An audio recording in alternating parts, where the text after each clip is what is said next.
torn to shreds when I'm really not like asking for anything, so I don't claim anything at all.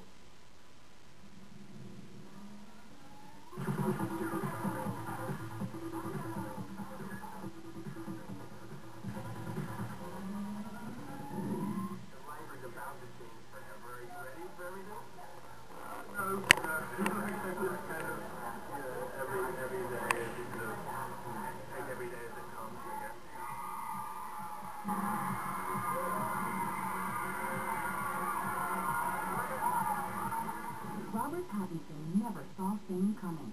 The story of how he went from virtually unknown to global superstar is the stuff of Hollywood legends. It's like, who is that idiot with all the security around him?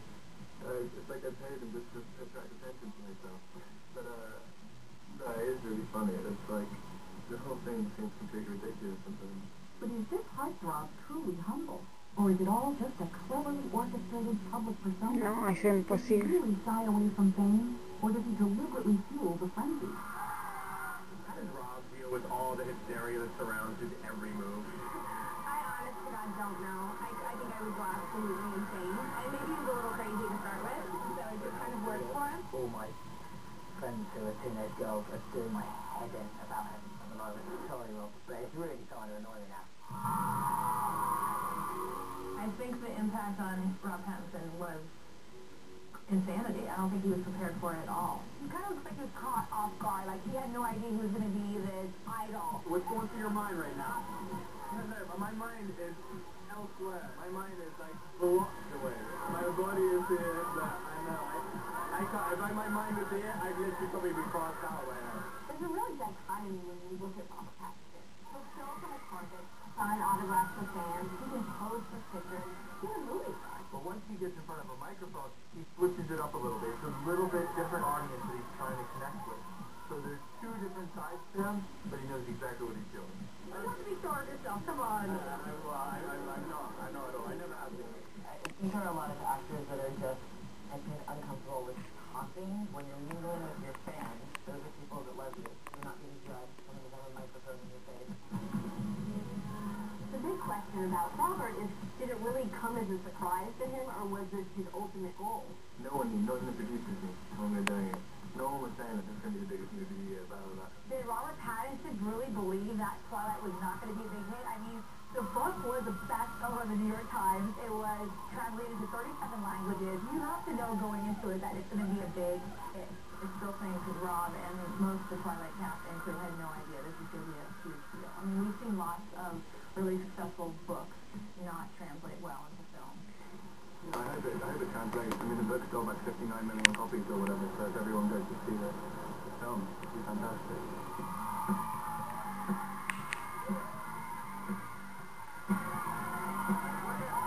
In interviews, Robert has talked about being afraid of crowds, and then suddenly he becomes this huge movie star, and there's even more crowds around him. It makes you really wonder if he wants all of this. Because I don't see him wearing a bulletproof vest or trying to have security push all these women away. He's right in the middle, and he loves it. You came to E a couple years ago. You weren't famous yet, really. I mean, you were like, this could change my life. And now I'm trying to walk in the door here. There's security outside. I feel like I'm getting ready to talk to Obama or something. This is it. I am high on the list of influential people.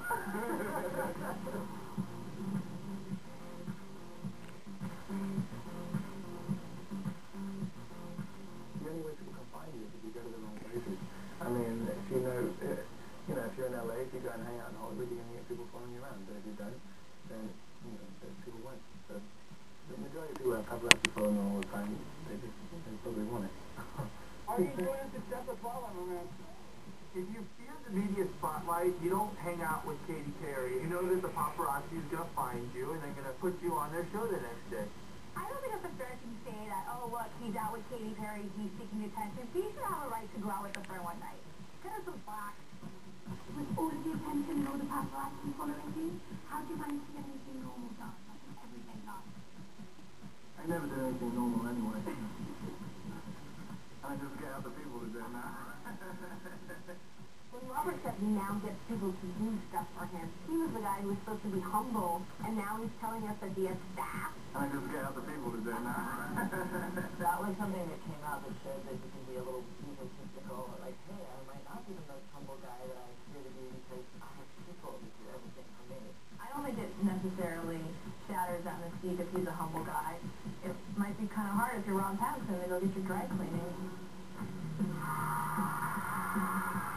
Robert really doesn't seem like he's in it just for the fame. In fact, when New Moon came out, he was happy that Taylor was getting more attention. Taylor's, where is that? That's funny. And I'm always saying, like, oh yeah, I want Taylor to divert all the attention onto him. It's great. So I can tell that, like, afterwards I'll be like, oh gosh, I need to do something. I need to put my clothes off somewhere or something like that. Robert is humble, but it's tough for actors to give up that spotlight. And even if he didn't care about that fame, at that point when you watch that interview, you're like, oh, so you do like the attention. You do care if you're losing your spotlight to Taylor Lautner.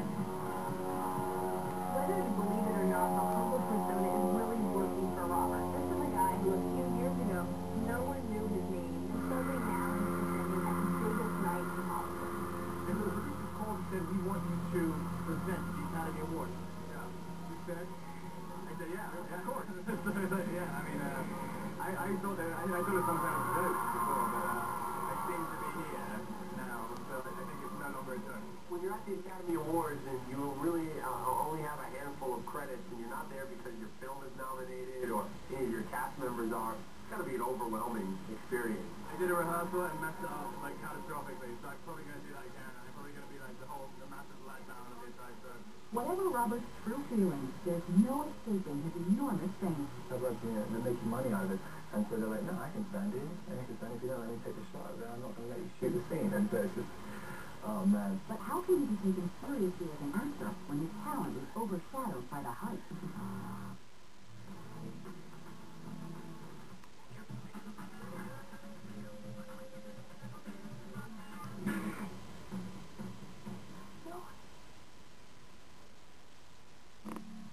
There's a lot of fears on fame and success in the world, and when things have happened so quickly, I'm just always worried about claiming, especially when it is based on a book. It's not like Titanic, came from nothing. It's like, you can claim the entire form of the book. It's like, that's that.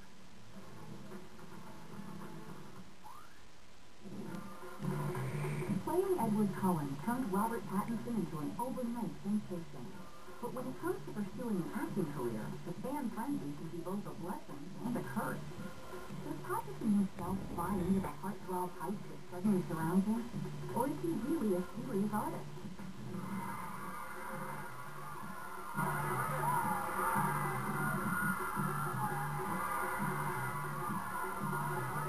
Robert says that he's never really seen himself as the handsome leading man. Does he actually believe this, or is he sort of downplaying his looks so he can be seen as a serious actor?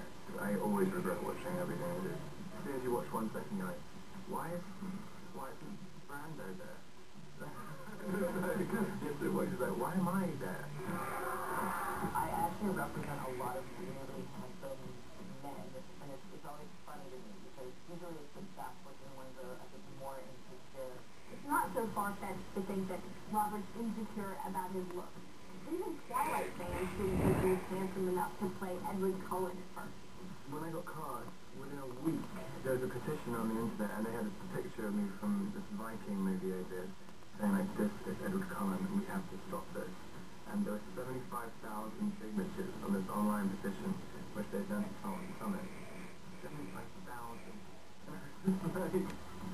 Okay.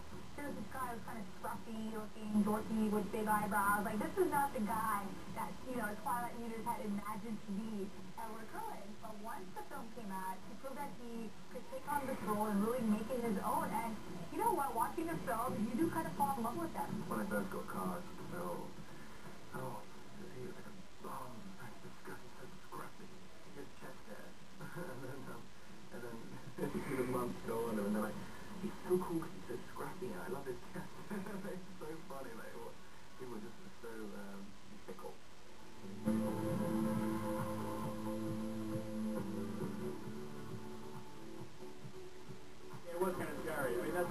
doing the casting for months and months and months because I read the book and I was like, well, you know, like every single scene is like, he comes into the room and he makes me ache. It's so beautiful. And, you know, there's no real way of playing that.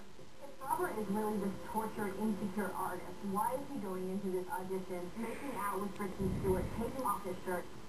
Catherine said, okay, we're going to do this scene, which I hadn't prepared for, which is basically just making out with the lead actress on her bed. No one else around. We just literally about 3 lines in the scene and just making out for like 2 hours. Rob essentially came in, read a couple lines from Kristen Stewart, and they just made out. I don't know how you get a job like that, but whatever it is, sign me up. Kristen had to make out with 4 separate guys to figure out which was going to make the best Edward. Did Robert win the part because he's the best actor or because he's the best kisser? Clearly he was good at both. He was the only guy who didn't thinking anything other than how to pose statuesque and be, you know, really attractive and perfect. And he looked afraid and he looked like he had a sense of pain and he knew why.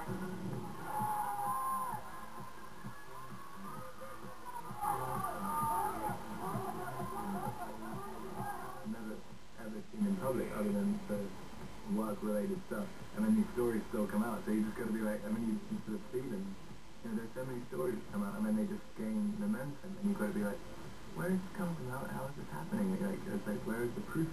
It's difficult to be taken seriously as an actor when all people focus about is, what do you put in your hair, do you use shampoo? What is the fascination with this guy's hair? Not only is he obsessed with it, but everybody else is obsessed with it too.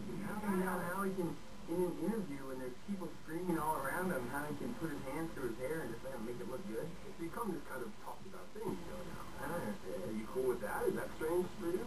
Yeah, I don't like that. I mean, it's like when someone says something to trademark, you know, you've got to get rid of it.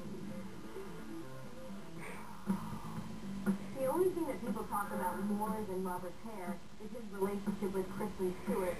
Him and Kristen are playing this game with the media, like, are we, aren't we? He's adding more